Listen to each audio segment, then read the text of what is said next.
ലഹരിക്കെതിരെ എക്സൈസ് വകുപ്പ് കൂടുതൽ ശക്തമായി മുന്നോട്ട് പോകുമെന്ന് മന്ത്രി എം ബി രാജേഷ് വിൻസി അലോഷ്യസുമായി സംസാരിച്ചു.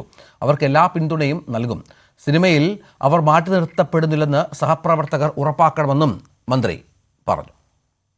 ലഹരിയിൽ നിന്ന് പൂർണ്ണമായും നാടിനെ മോചിപ്പിക്കുക എന്നതാണ് ലക്ഷ്യം. അത് സിനിമാ മേഖലയെന്നോ അല്ലെങ്കിൽ മറ്റൊരു മേഖലയെന്നോ ഉള്ള പരിഗണനയില്ല. സെലിബ്രിറ്റി എന്നോ അല്ലാത്തവരെന്നുള്ള പരിഗണനയും ഇതിനൊരു സാമൂഹിക വിപത്തായിട്ടാണ് കാണുന്നത്. സാമൂഹിക വിപത്തിനെ ഒരു വിട്ടുവീഴ്ചയുമില്ലാതെ കർക്കശമായി കൈകാര്യം. വിൻസി അലോഷ്യസുമായിട്ട് ഞാൻ സംസാരിച്ചിരുന്നു. അവർ എന്നോട് സംസാരിച്ചിരുന്നു. ഞാൻ അവരെ അഭിനന്ദിക്കുകയും ചെയ്തു. ഉറച്ച നിലപാടിന് മയക്കുമരുന്ന് ഉപയോഗിക്കുന്നവർക്കൊപ്പം അഭിനയിക്കില്ല എന്നത് ധീരമായിട്ടുള്ള നിശ്ചയദാർഢ്യത്തോടെയുള്ള നിലപാടാണ്. അത്തരമൊരു നിലപാട് സ്വീകരിക്കാൻ ചലച്ചിത്ര മേഖലയിലുള്ള എല്ലാവരും മുന്നോട്ട് വരികയാണ്. അവർ ഇത്തരം അന്വേഷണങ്ങളോട് സഹകരിക്കുമെന്നും അറിയിച്ചു.